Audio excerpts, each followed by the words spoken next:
Hey everyone, this is Corey with Stafford's EDC, and today we're taking a look at the Oknife Rubato 3, Rubato, I don't know, rub whatever you want to, but this here is I'm going to say Rubato 3 from Oknife. I guess there was a 1 and 2. I'm new to Oknife. I know it's owned by Olight, and this is the first model I've gotten to check out.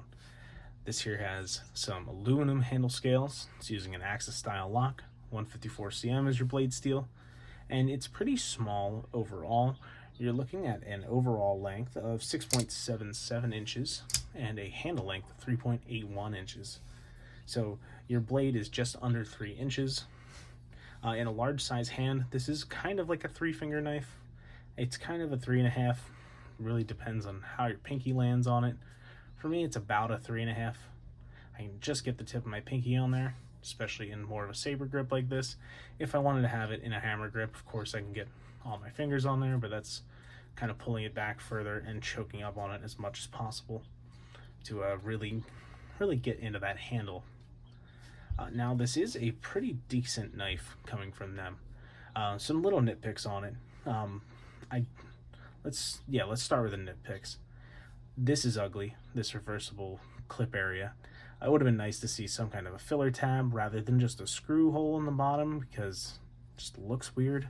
And you got this other screw hiding underneath the clip. They could have designed this differently so that one of these screws was holding the spacer in maybe, and you could have your tab on the other side, and I think it would have looked a lot nicer.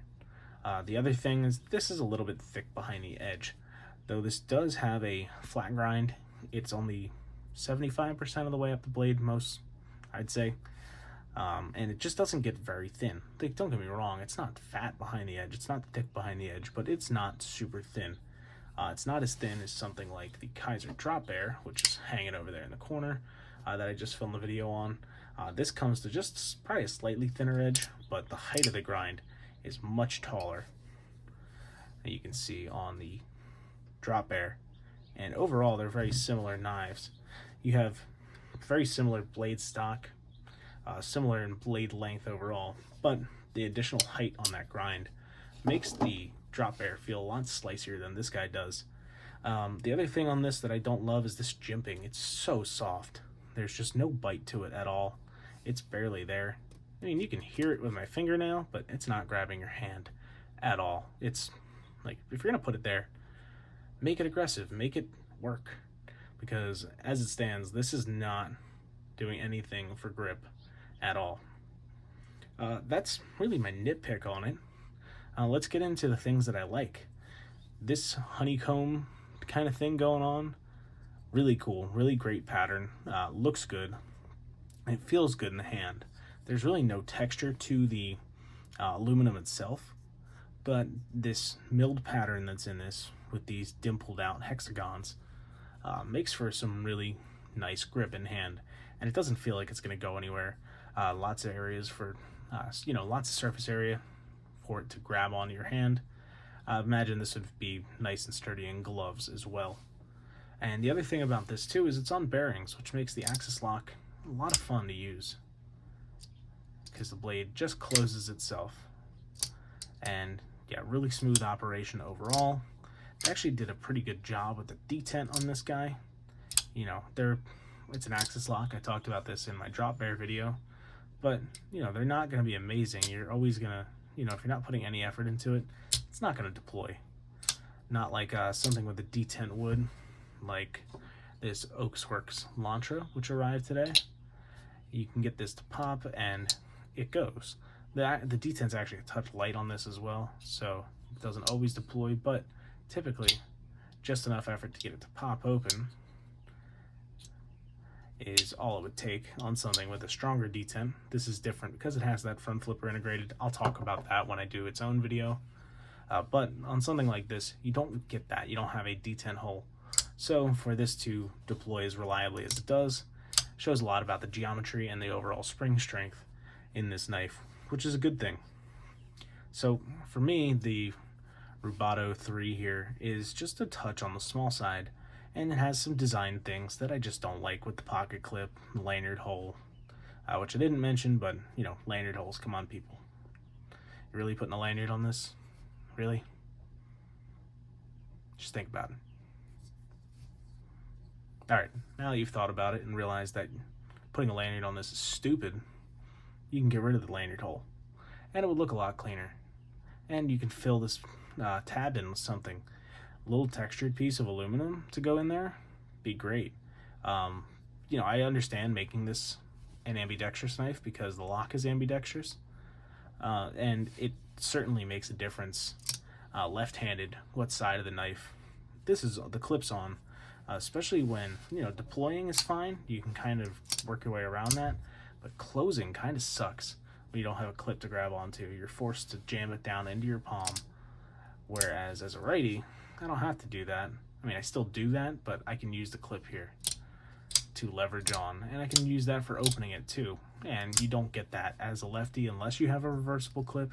So I understand it has to be done this way, but some kind of filler or just relocating that hole to be part of this clip attachment, that would be really nice, just to clean things up a little bit, because you got lanyard hole and then you have these two holes, then you got the screw that's halfway in the hole, halfway out of the hole, and it just doesn't look good.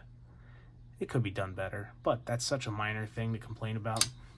If you need a smaller everyday carry type of knife and you like the axis lock, this is a good option. This is 90 bucks. If you want something similar to this, you'd be looking at like a Benchmade mini griptilian or the Hogue mini Ritter RSK. I guess it's like a Mark II or Mark I G2, something like that. It's got a bunch of stuff in the name that I never remember, but it's the Hogue mini Ritter or the Benchmade mini griptilian would be your two best comparable knives to this, and those are going to run you more than 90 bucks. The mini grip is definitely over 100, probably like 120 or so, and I think the mini RSK is sitting around 140. Though you are getting better blade steels on those. You're getting a S30V from Benchmade, and you're getting M390 from Hogue, if I remember correctly off the top of my head. So adjust that what you will. Again, this is $90, aluminum, 154 cm. The one thing this has that's different than the others too is the bearings. So that action is going to be really smooth every time, unlike the Benchmade and the Hogue, which will require a little bit of break-in before they operate as smoothly as something like the Rubato 3. So that's going to be it from me. Thank you guys for watching. Like I said, interesting knife, little quirks about it that I don't like, but certainly will make a good piece for somebody out there. You know, I could be as negative as I want about this, but there's not a whole lot to complain about. It did pretty well cutting, like I said, just a little thick behind the edge, and with 154 cm, it's not too crazy to sharpen. It performs pretty well, so you're getting a pretty decent package here for 90 bucks. These are unavailable right now. I'm looking at Olight's website. They are estimating their availability to be at the end of June this year, which is unfortunate. I guess they got some prototypes out to reviewers, or potentially they just sent these out as production samples or from their first run. But whatever the case, they will not have more of these until June 30th is their estimated time, and they will have a gray version available as well, a gunmetal gray. That's saying late July, so you're looking at July and August for availability on this guy. With that being said, thanks again for watching, and enjoy the rest of your day, guys. Take care.